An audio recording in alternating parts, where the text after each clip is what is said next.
Welcome to Commas. Commas is all things tech. You see culture and technology coming together. Life hacks. The practicality right now and the inefficiency of the internet of buying and selling stuff is extraordinary. Entrepreneurship advice. I think the first thing is you got to understand your business inside out. Love and tech. We've almost reduced dating to kind of this very momentary snap of a person. It's going to be a fire show. I have yet to see something these days that's truly differentiated. New advice and new inspiration every show. It really is about the next generation of creators going faster, further than we did. And now, Sequoia Blodgett. Now let's start stacking them commas.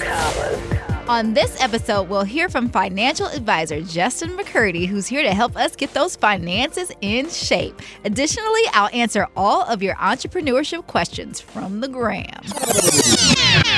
Today's show is brought to you by Boomerang the Series. BET brings a young, gifted, and unapologetically black cast that is a lot like you. Original Dramedy premieres Tuesday, February 12th at 10/9 Central, only on BET. Entrepreneurship advice. Learn from the hottest and most successful investors, founders, and innovators in the game. Determine your greatness. It's time to get your knowledge up. Okay, for sure. What's poppin'? We've got a special guest, Justin McCurdy, on the line. He's a financial advisor that helps celebs and athletes manage their assets. What is good, Justin? Welcome to Commas. Thanks for having me. I appreciate you having me on the platform. Yeah, I'm super excited because a lot of people don't know exactly what a financial advisor does or why they need one. So let's just get into that. What exactly is a financial advisor? Financial advisors, somebody who helps people navigate through complicated waters of finance. I mean, that can be anything from budgeting to saving to investing, just really simplifying complex information so people, who don't have that background can understand it. So how did you get into the space? I was fortunate. Through sports, I made some great relationships and had some great mentors, and they got me into finance. And while I was at USC, I struck an interest, and so I started taking accounting and finance classes. And a lot of my friends, a lot of my peers, especially the athletes I worked with, they didn't come from a background where they were learning financial concepts at the dinner table. And so I got really passionate about sharing the information that I was fortunate enough to acquire with, my friends, and then it turned into a job. And so that's where my passion came from. My passion, transitioned into a career. So was it that smooth? You said it like it was like real straightforward. No. I mean, it wasn't that smooth. I took classes at USC. I had some mentors that suggested that I interview in the space. I did some internships. My first one was at Morgan Stanley. Went to Morgan Stanley out of college and took a very, very entry-level position. Had to grind there.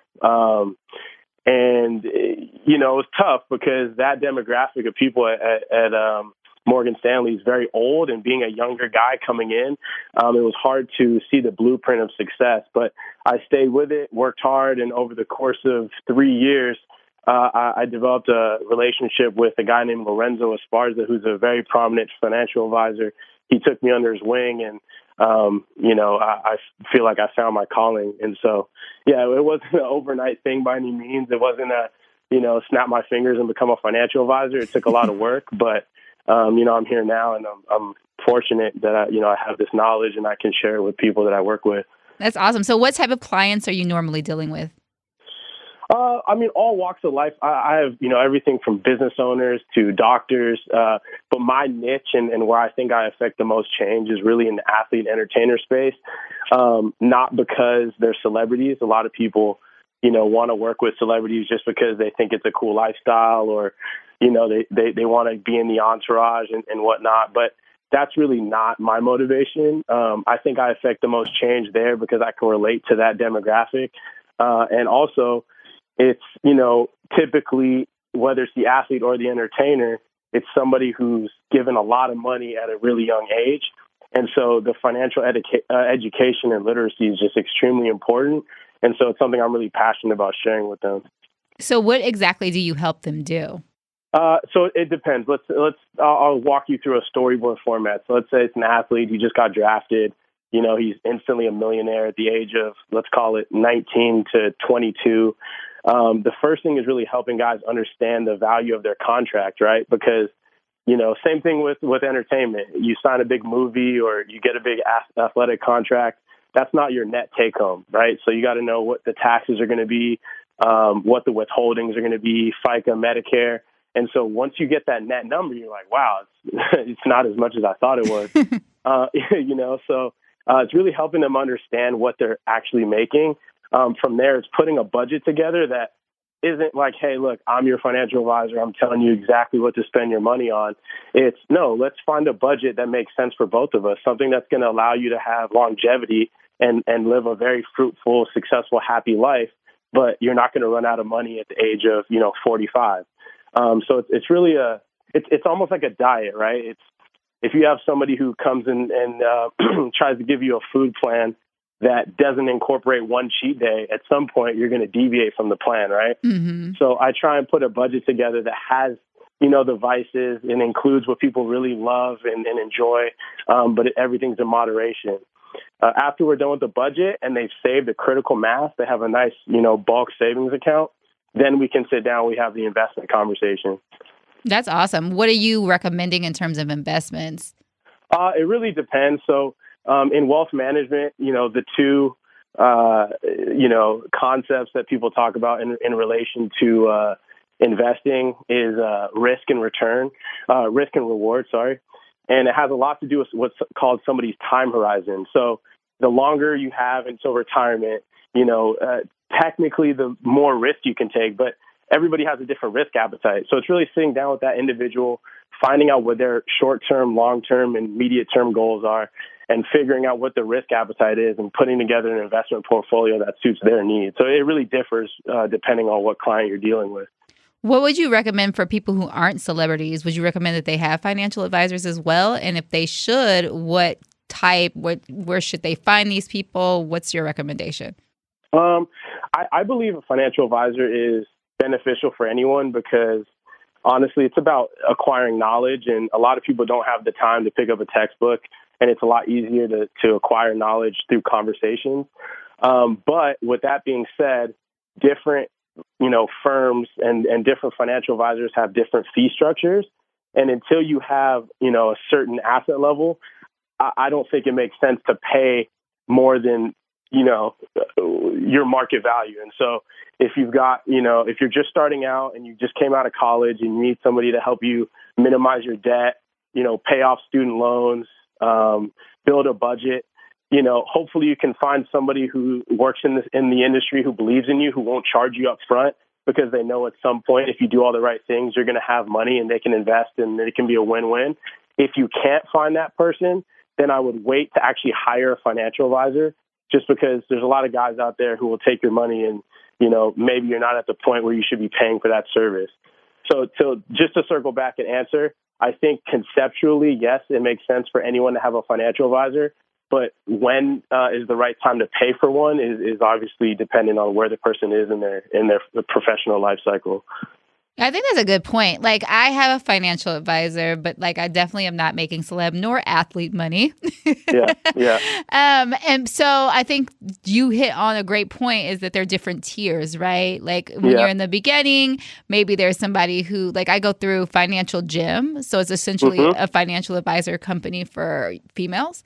So I go, awesome. So I go through them and they help me kind of allocate the resources that I have and put different, budgets together and kind of figure out where everything's going. And I think the one thing that we don't learn in school, which I think is so ridiculous, is how to deal with finances, right? Yeah. I don't know what I'm doing with Algebra 2 trigonometry to this day, but but dealing with finances has always been an issue. So I think that's a great point that you hit on, that there is definitely different tiers, and just to make sure that you're ready to embark upon that journey. There's some really good online platforms for people who are just starting out and they want to start small, and there's some robo-advisors out there that do a good job. So I would honestly encourage everyone to get their feet wet, play around online, look at the different softwares and robo-advisor tools that, you have at your disposal. And then as you, get more comfortable with the world of money management, then you can maybe, go look for a financial advisor who's going to charge you to bring things to the next level. I love that. So let's test my financial knowledge. We're going to play two truths and a lie. Okay. So give me two truths and a lie about finances, and let's see where I'm at. Okay, sounds good. All right, number one, not too complicated in general. A stock typically has more risk than a bond. Okay, so that is a stock typically has more risk than a bond. That is true. Generally speaking, okay, you should always pay off your student loan before you start to invest money. True. No, wait. I don't know. I'm going to say true. I'm going to say true. Okay. And then I guess I'll give you one more. Let's see. You should try and save at least 50% of your income. Okay, lie. Okay. Well, how'd I do? You did pretty good. The first one, you're right. So typically, there's some intricacies here, but typically speaking, a stock has more risk than a bond because a bond kind of works like a loan. As long as you hold what's called paper until the maturity date, which is the final date of the loan, you should get back what's called par plus whatever the specified interest rate was. A stock is obviously tied to the performance of a company. And so if the company does well, you do well. If the company doesn't do well, you don't do so well. So typically speaking, a stock has more risk than a bond. Wait, you did well on that. Let's dive into that, though. So for somebody who has no idea in terms of stocks and bonds about how to purchase them, what does that process look like? You can go online. So there's platforms called brokerages. The easiest way to do that would be like Fidelity, Schwab. You can go online and essentially it'll walk you through purchasing an individual security. So that can be a bond or a stock. Because if you wanted to purchase Apple, I'm holding an Apple cell phone right now. If you wanted to purchase that, you could go on. You could, call in or go online, and Schwab would walk you through how to purchase an individual security, or you could, purchase multiple shares of that security. Got it. And then, so the second one, what was that? The second one was about, so a typical question people ask is like, hey, I have this debt. And most common debt when people come out of school is student loans. Yep. Do I pay off the debt or do I start investing my money? And, a lot of people don't know what to do with that. And so my question essentially, or my truth was, it's always best to pay off your student debt first. In theory, that's false. And so it was kind of a trick question. Okay. The answer really has to do with the interest rate, and this is what people don't really pay attention to. It's if you have a low interest rate on your student loans, or any loans for that matter, and you have an instrument that's generating you on the investment side more of a return than what it costs you to hold on to that debt, then you can hold on to that debt because you're still making a spread there, right? So if it costs you 2% a year, I'm just making this up, to have your student loans, but then you're making 4%, you're still making an additional 2%, right? So it's fine to keep that debt because you're still making money. Now, if your debt is exceeding what you're generating in the investment market, then yes, it makes sense to use the utility of your money to pay off your debt. So it's all about the best utility of your money. What can make me the most? And if it's investing, then you just keep the debt for now until maybe the interest rate lowers. And if it's paying off the debt because you don't have a good investment vehicle, then you pay off the debt right away. That's great advice. I love that. Yeah. I definitely need to apply that myself. Okay, third one. Yeah. And the last one, which was, I just threw that one out there. Oh, the 50%. Everyone always asks like, hey, what percentage should I spend on this and this and this? Obviously, you want to save as much as you can. But I personally don't have, a minimum threshold as a percentage. You save as much as you possibly can within the constraints of your life, and you keep it pushing, right? I still want you to have a good life. I still want you to, enjoy yourself, but everything in moderation, and whatever's left, you have to save as much as you possibly can. I think 50% is tough. If anybody can do that, then that's amazing. That is amazing. Yeah. I'm like, what are you kind of seeing people save? Is it like 20, 30? I mean, It Two. depends. LA, yeah, LA is really bad. LA None. is really bad. Yeah, I live in Los Angeles. People are living, in debt, lease, rent. But I think if you can save, 20, 30%, and it also depends on how much money you make, right? But if you're starting out and you're saving 30%, I think that's a good start. As you make more money, then you should be saving more, not spending more, which is, I think, where a lot of cities go wrong. But I think 50% is difficult. Anybody who can do that, I commend you, and keep going. So what exactly do you think about people getting credit cards, and what about high APRs? What do you think? Should they be taking those? Should they not be? What's the verdict? I mean, look, you always want to make sure that you can get the best rate. So let's assume that everyone that's listening, they found a credit card with a low interest rate and favorable terms. But credit cards in general are a good idea as long as you don't use them as cash that you don't have. Right. I see oftentimes people are like, yeah, I have a credit card. I'm just going to run this thing up. I'm going to live this rock star lifestyle. And then the worst feeling is being drowned in credit card debt. I mean, that's, I've seen people go through that, and that's just a very, very stressful feeling. I've also been, when I first came out of college, I was against credit cards, right? And I just wanted to use debit and I wanted to use cash. That's not smart either, because you're leaving a lot of points on the table. And you also have to develop credit, right? When you go to buy your first condo or you go to get a car, everything's going to be more expensive. Your terms are going to be not non-favorable if you don't have good credit. And so it's very important to have a credit card as long as you don't abuse the privilege, right? So make sure you pay it off every month. For those of you who don't trust yourself with a credit card for the spending reason that I mentioned earlier, try doing a credit card with a low limit on it, right? Paying off $500 a month or even less, $100 a month, just so you can build credit. I think that's very, very important. So, okay, little story time. So, Yeah. So I got a credit card almost, 7 years ago, and my credit was massively messed up, right? Yeah. And so now it's a little bit better. It's not amazing, but it's built up itself over time. But the APR on this credit card is 25%. Oh, wow. That's because is it because of the past credit history? Yeah, I don't know actually why. And so I've been trying to pay it off, but I can't because every month the fees are crazy. So I'm just what do I do? How do I get out of that? Yeah, I mean, whatever the balance is on there, I mean, at that point, sometimes you can take them in and refinance and whatnot. But in general, for, people in that circumstance, basically what it sounds like is you didn't have the greatest credit score, which is fine. You're working on it. And you went and you applied for this new credit card. And because of your, past, you didn't get favorable terms. In that circumstance, I just wouldn't charge much on the credit card. I would use it, maybe you get a secured credit card, or maybe you just do, $200 a month, just enough that you're going to pay it off, and it shows a history, a track record of you paying it off. It's not necessarily about the balance. It's about you showing that every single month you pay it off.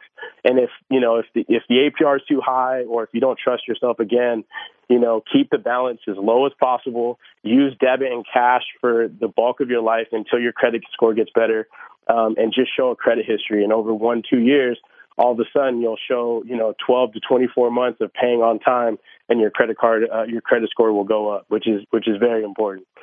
Yeah, I freaked out and cut it up over the weekend, so I don't.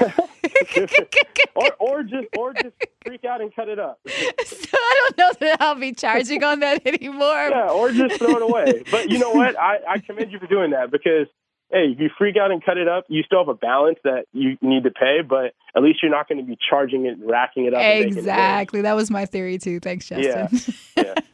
Okay, so for somebody who is looking for more information, where can they find you? The best thing to do is reach out to me on LinkedIn. My name is Justin McCurdy. First name's just how it sounds. Last name McCurdy. You can find me on LinkedIn.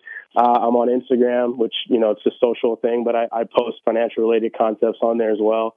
That's J McCurdy 15. I guess those are the two main platforms. My Twitter handle is the same.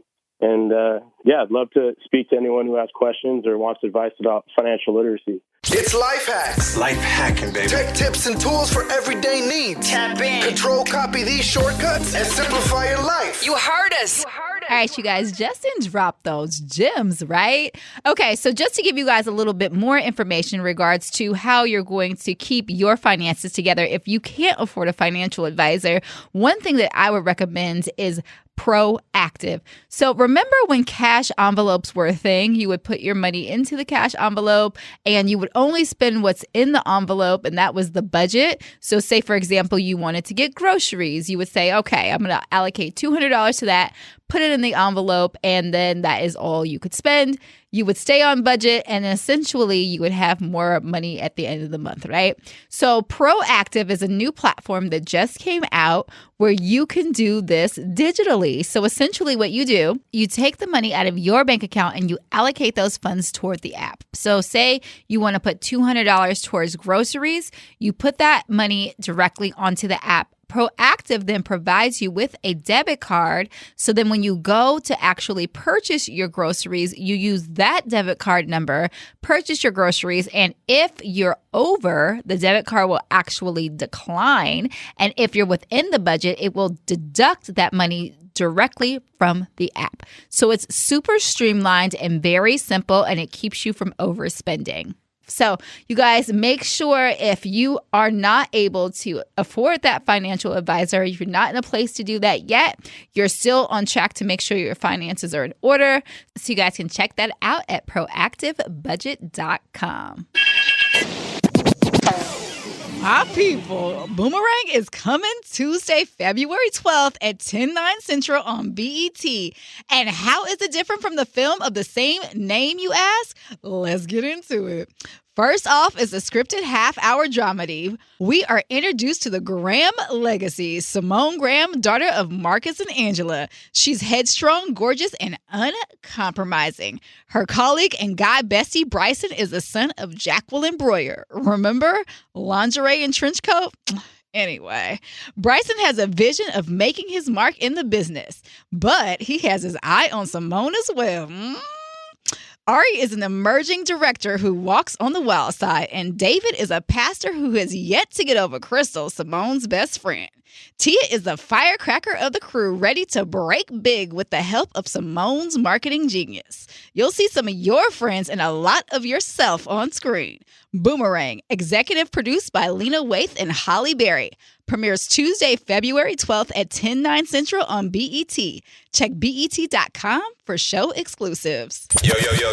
Love, life, and tech. With Sequoia Blonde Jet. Just part of our culture. Because balance is real between the swipe culture, mental health, personal growth, career, and just about everything in between. Just keeping it real. It's a lifestyle. Incredible vibes, incredible people. Love, Life. and tech. I told you guys to ask me your entrepreneurship questions, and you guys asked a lot of really interesting questions. I am very shocked at how many people have questions around entrepreneurship, what you need to do to launch your business and get it off the ground, get it running.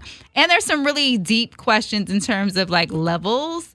Some of you guys are clearly further ahead than others. So I'm going to go ahead and jump into your entrepreneurship questions. All right, so first and foremost, somebody asked, should I form my company as a C corporation, an S corp, an LLC, a partnership, or a sole proprietorship?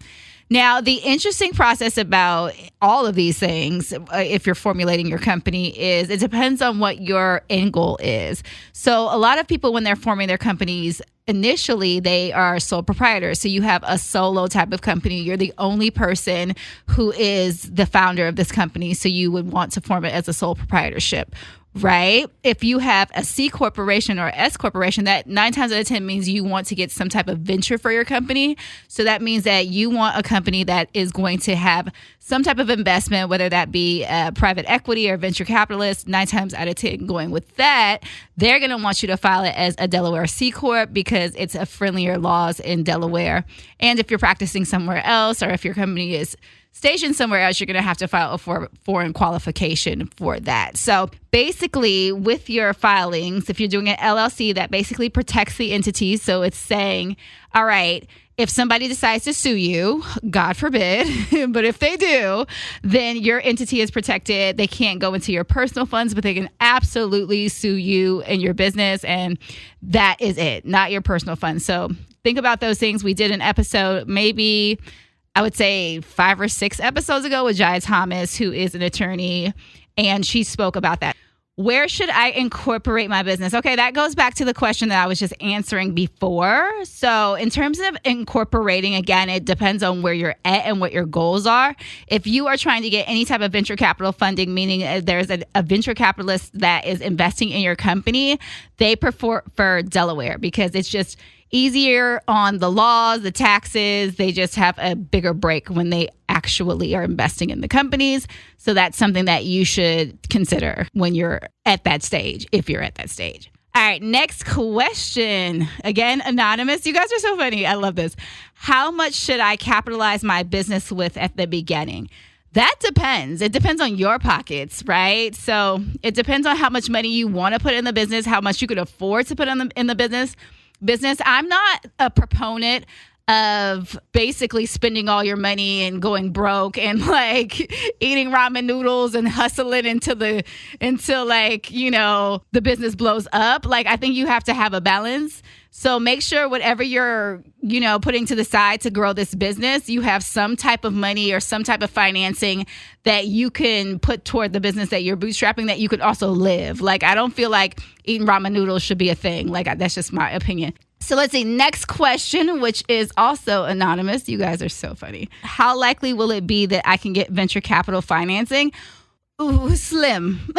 So a lot of people aren't really getting venture financing, right? So if you are getting venture financing, it's because the investor is really excited about your company. They really feel like you have a good amount of traction, a good team. They feel like that it's just a good package for them, and they ultimately feel like they can get a return on their investment. So that is why they actually are considering even to invest in your company, because if they don't feel like they can get a return on their investment, then they're absolutely not going to invest, right?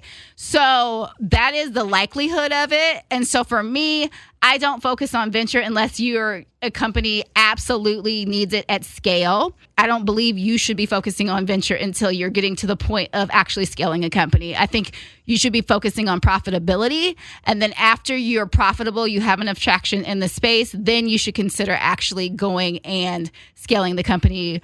And that could be with venture or that could be without it. It just depends on what your company is. I believe that you can go a whole myriad of different ways. There are grants out there that you can get, friends and family rounds. If you have access to friends and family, I believe if you are going to go the friends and family way, then just know that they are obviously going to lose their money at some point, and the likelihood of them getting it back is slim. So just know that they need to know that going into it. But yeah, 100%. Like, if you can get a loan, do that. If you can get a grant, if there's a ton of competitions out there, pitch competitions that you can obviously submit to and pitch and get financing for through that kind of vertical. So there's so many different ways before you try to tap into venture capital itself. And of course, like I said, I don't believe personally that you should be tapping into venture until you get to the point of scale. So let's see what other questions you guys hit me with. Should I require prospective angel or venture capital investors to sign an NDA? No, you should never, ever, ever ask your investors to sign an NDA. And the reason is because they're going to see so many different types of investments going into the process that if you ask them to sign an NDA, one, it just shows that you're not knowledgeable about how the space works, because at the end of the day, because they see hundreds and hundreds of investments every single day, they can't protect an idea is a dime a dozen, right? Until it's executed. So they can't necessarily protect your quote unquote idea. So don't go into the process asking them to sign an NDA. It does not make any sense for them. And it doesn't make any sense for you. And it is a waste of time. Me personally, stepping into any type of situation when I'm pitching an investor, I just pitch. Like, the rest of it is irrelevant, because if your company is a viable company, it's a viable business, is making traction in the market, then you asking them to sign anything just lessens the chances of them having any interest in your company. So that is my perspective on that. So let's see what else. Other questions. How big should a stock option pool be for employees? That's a great question. So if you guys have employees, you are doing great. Let's start there. In terms of your stock option pool, you should always allocate a certain amount of stocks that you're going to give your company's employees. I would say anywhere between 15 and 20%. It just totally depends on how your company is set up. If it is set up to have stock options. So I would say anywhere from 15 to 20%. And then with that 15 to 20%, make sure that there's a vesting schedule. So you're not giving them stocks right off the bat. They vest with those stocks, meaning as time goes on, they're going to get more stocks allocated. More stocks will be released.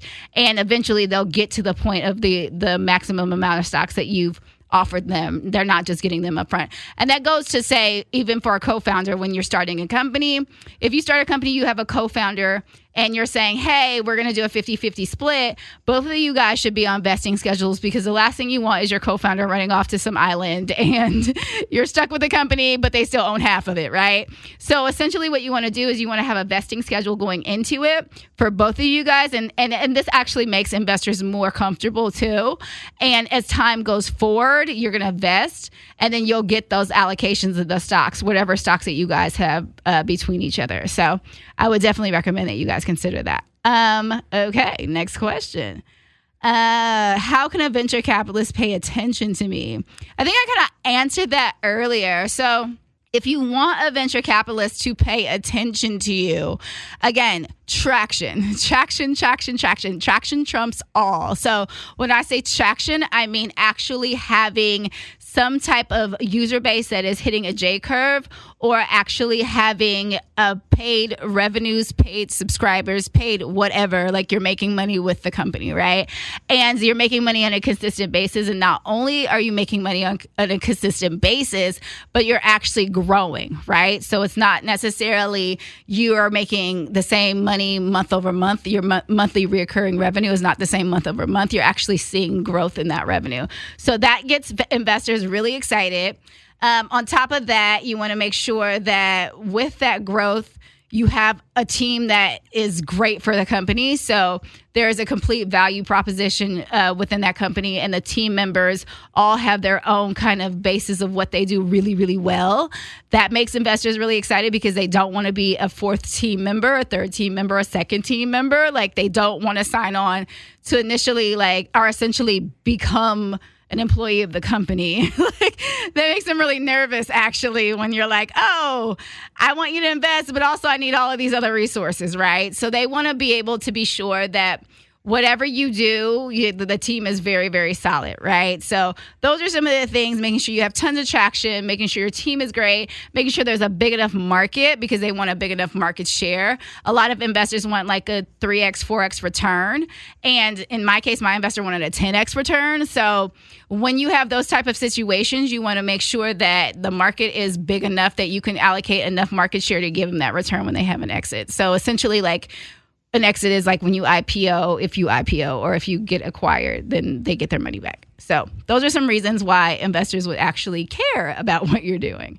How can I come up with a great name for my business? Okay, that's interesting. So I think and I actually was talking to somebody about this the other day. I think a lot of names for businesses come like just kind of hodgepodge together. Like, so many companies like Google and like I don't know. I mean, Lyft is an obvious connection, but like there's so many companies that are like made up names and there's no real relationship to anything, right? And the reason why is because it's very easy for somebody to be like, you're infringing on my trademark. And so in order to alleviate that, you kind of just hodgepodge a name together and that kind of becomes the name for the company, right? And so for me, I think just be really creative and just think about things that nobody else would think about in relation to the company. I had a situation with my first company where we had the name, and of course it was in direct relation to what the company was. And then we had a trademark infringement issue that we had to deal with that cost a whole lot of money.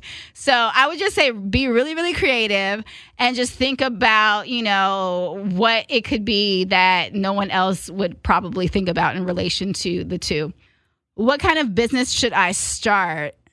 That is a very interesting question. Like, it's totally up to you, really.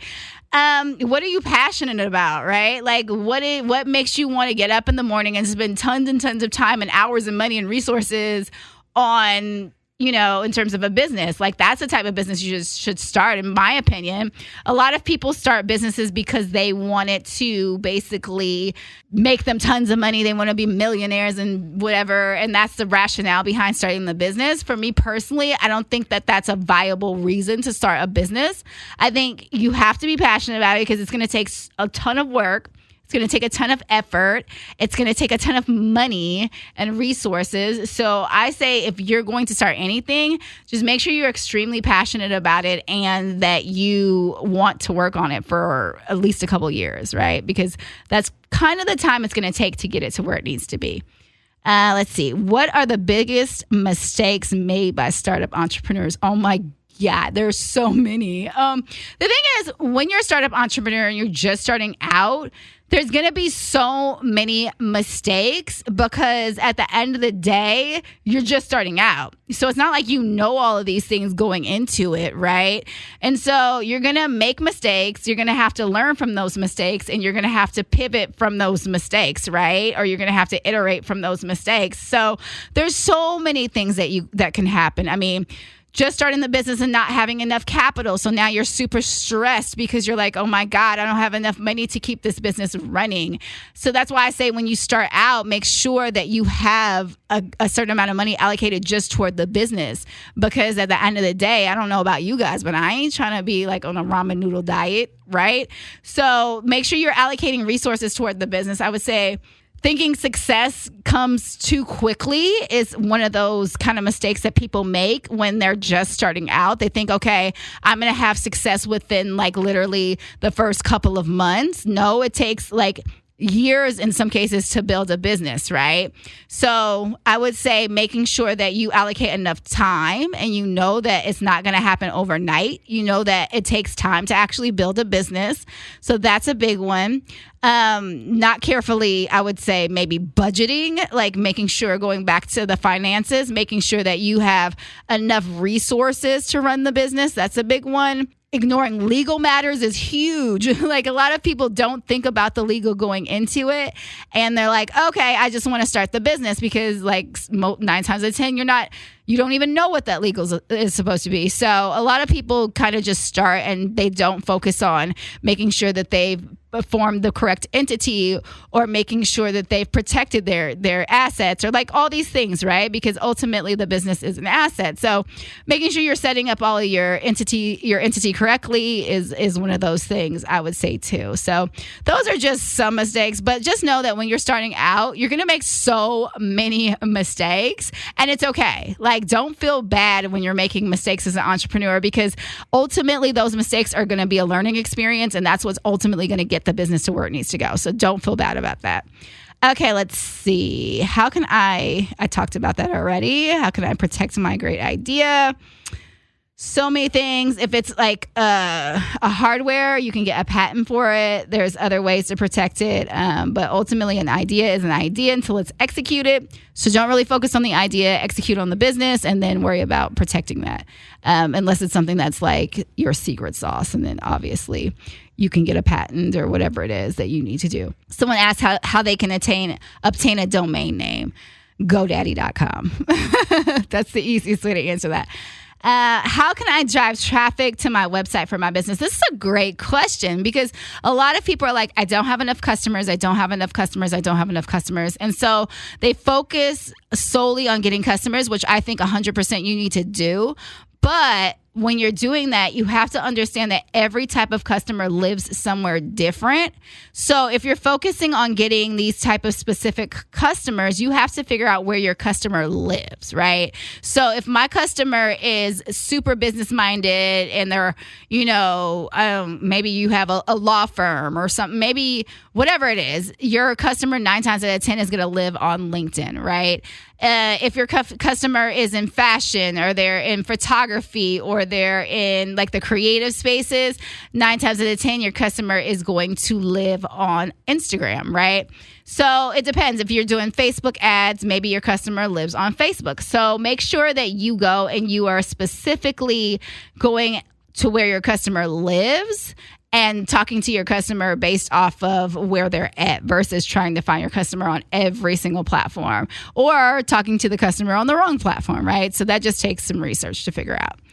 Okay, so I have an invention idea. How do I check that someone hasn't already invented the idea? That's going, again, back to patents and trademarks. So there is a patent and trademark office that you can go to. So go to the patent and trademark office, and then essentially you're going to see if there is an idea that's already out there that's just like yours, and then you can either continue with that and make an iteration of that, or you can do something different, right? There's tens and thousands of the same or similar ideas. So don't feel discouraged if somebody already has something similar. Do I need a business plan? Okay, so going through the process of actually getting the business off the ground, I never created a business plan and I was still able to secure the investment that I needed. So I don't necessarily think you need a business plan. If you feel like you want an outline of what your business should look like, then absolutely put together a business plan. That's totally up to you though, if you feel like that's something that's necessary. But in terms of a 50-page business plan, like, no, maybe something that's like an outline of what it is that you can show, advisors or somebody who's interested in your business, or specifically a bank. But like for me in particular, no, I don't feel like you need a business plan. Where can I get money for my business? We talked about that earlier. So your personal funds, which means you're bootstrapping. Credit cards, I don't recommend that because especially if you have a high APR. So I don't personally recommend that. I've seen people do it through credit cards. But that's up to you if that's something that you decide you want to do. Friends and family, obviously, as you're raising funds, they call it the friends and family round. But obviously, let your friends and family know that there's a potential that they may not get that money back. So they got to be clear on that.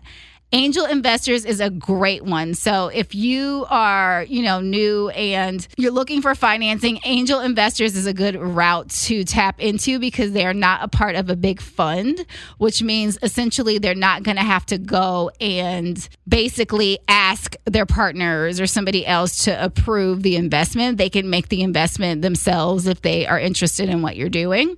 Crowdsourcing sites such as like a Kickstarter or Indiegogo, I've seen those work really, really well.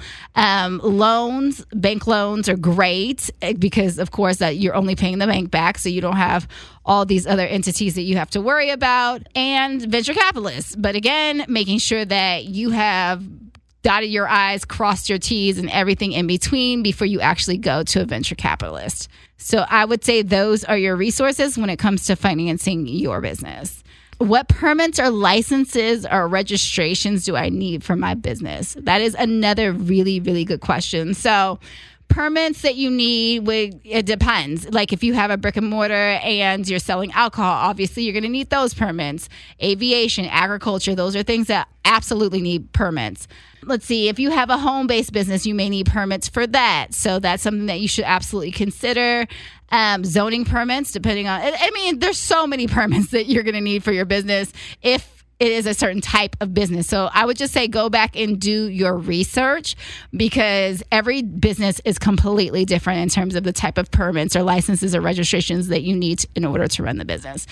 Let's see. What is the next question? You guys, there are so many questions in here. I am so impressed. You guys are definitely trying to get these businesses off the ground. So what do I need to worry about in hiring an employee? Okay, if you're at that stage, you're doing great. Again, like I said earlier, make sure you're doing reference checks. That's a big one. Does the employee obviously have the relevant experience, especially when you're doing early employees? A lot of like when you had an established business and you're doing employees and you're hiring employees later down the line, then you can be very specific. But a lot of times when you're in the early stages of your business, you need your employees to be very flexible because there are going to be a ton of things that you're going to need to get done, right? So if I came on to do a certain job, you may not just be doing the job in that vertical. There may be a ton of different jobs that I need you to do. And so you may have to be, or that employee may have to be super flexible going into it. So I would definitely say in the beginning, think about employees who are going to be flexible and they're going to be able to be nimble because there's just not one specific type of job when you're first starting a company. Yeah, that's what I would say to that. Okay, so what kind of books what kind of books do I need to keep my business afloat? Oh, you mean like, okay, I see. This person's talking about like records and like how do they actually do like financial statements? So, okay, that's a loaded question. So definitely, I would say honestly, don't try to do your own books, right? Hire a CPA who can keep tabs on what you're spending and actually help you do your filings when you actually have your business, because it can get really, really convoluted, right? You have to keep your P&L statements, profit and loss statements, your balance sheets, cash flow, employee records if you have them, stockholders if you have them. I mean, it gets crazy. So I would say hire whoever's doing your legal, make sure they keep track of that, or a CPA. Make sure they keep track of that because it can get really, really crazy really, really fast, right? And it's really easy when you're the CEO to misplace something or something's gone astray and you're just like, I don't know where it is. So I would say definitely look into people who do that versus trying to do it yourself. Let's see here. So what kind of insurance does my business need? That is a really good question. I am impressed. People are thinking like that. Okay. Insurance for your business. So think about like general liability insurance, product liability insurance, depending on what your product is. I would say property insurance. If you guys have a property that you're operating, 9 times out of 10 you don't. Most people are operating their businesses from their homes. That is not necessary going into it. So I would say when you're doing something and you're at the early stages of your business, don't worry about insurance too much, because unless you have employees, and obviously that is a whole nother stage of your business, then you shouldn't necessarily have to worry about too much insurance going into it. So those are my thoughts on that. But if you do, obviously look into general liability insurance. That's a big one. Let's see. How should equity be divided amongst co-founders? I kind of answered this earlier. So if you have a co-founder, in my opinion, and Michael Siebel agrees with me from Y Combinator, in my opinion, you should do a 50-50 split. If there's 2 of you guys, if there's 3 of you guys, you should do an equity split, 33-33-33. I do not think that you should ever have somebody lingering with like less or more percentage if you guys have gone in the business as co-founders at the same time, because it can get really, really ugly going down the line. So I would definitely say that no matter what, do your 50-50 split if there's 2 of you guys. And then if you have 3 people, do 33-33-33. Just make sure it's even across the board. It just makes it easier. What's your take on crowdfunding for a business that's been around for over 10 years? Oh, wow. Okay, that's great that your business has been around for over 10 years. I think that's amazing, just because that type of sustainability is incredible. So crowdfunding for a business that's been around that long, I say still do it, because you don't know who's going to be interested in your business. You don't know if there's all of a sudden a new peak of interest for people who haven't seen it before, who haven't come across it before. And then just make sure your branding is super interesting and on point. You don't have to be like, you want to highlight your business and all of the values from it, right? So you don't want to say, okay, we've been around 10 years and we've been struggling. Like, that's not what you want to say, right? You want to go into it and be like, hey, this is a business, we're iterating and we're basically revamping our brand and we're coming out with these things and these, just like make it really exciting. And if there's new people who are interested in this in your business, then they're going to get attached and they're going to want to donate to your crowdfunding, or not donate. They're going to want to invest in your crowdfunding platform. Going back to investing in crowdfunding platforms, this is a slight tangent, but there are now crowdfunding platforms that you can get equity from a business from. So look into platforms like Republic, because those are allowing people. So if I wanted to actually like put money into your crowdfunding campaign, I could go to somewhere like a Republic and I'm actually investing in your company versus just putting money into it. So like, for example, True Galt, which is like a shoe app where you can design your shoes and they'll print them and send them to you. So instead of me going and buying these shoes or investing in their crowdfunding campaign, I took the money and I invested in the actual company. So now I own a part of True Galt, like I own shares in that company. So those are some things you should consider, not necessarily just setting up a crowdfunding campaign. Think about ways that the person on the other end can benefit, because then you're more likely to get to the number that you want to get to, and then be very like interesting about how you position it. What steps do I need to take to get my podcast to grow? Okay, so it depends what your podcast is on. It depends on what the topic is on. The thing is with growth, again, you have to be offering some type of value. So if people are coming to your podcast just because, you know, you want them to listen, like you have to have some type of value that you're giving to these people. So for example, the reason why people listen to Commas is because there's entrepreneurship advice that they could take away and actually apply it to something, right? So you have to figure out what that value add is for your listeners, and then they're going to tell somebody who's going to tell somebody who's going to tell something about it. And then ultimately your podcast will start to grow. So figure out what that is, and then you'll get that growth that you're looking for. Okay, I have one question left. Okay, what online resources are helpful for learning more about starting a business? That's a good last question. Hey.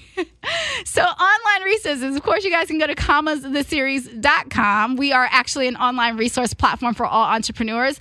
So we teach you about building your business, product, what you need to be doing, publicity, marketing, what you need to do. We also have a course called The Profitable Startup that helps you go ahead and get your business off the ground. And when you're not looking for venture, or if you are looking for venture, at least you're positioning it the correct way. So we are definitely a great resource. Other resources, you can look at entrepreneur.com.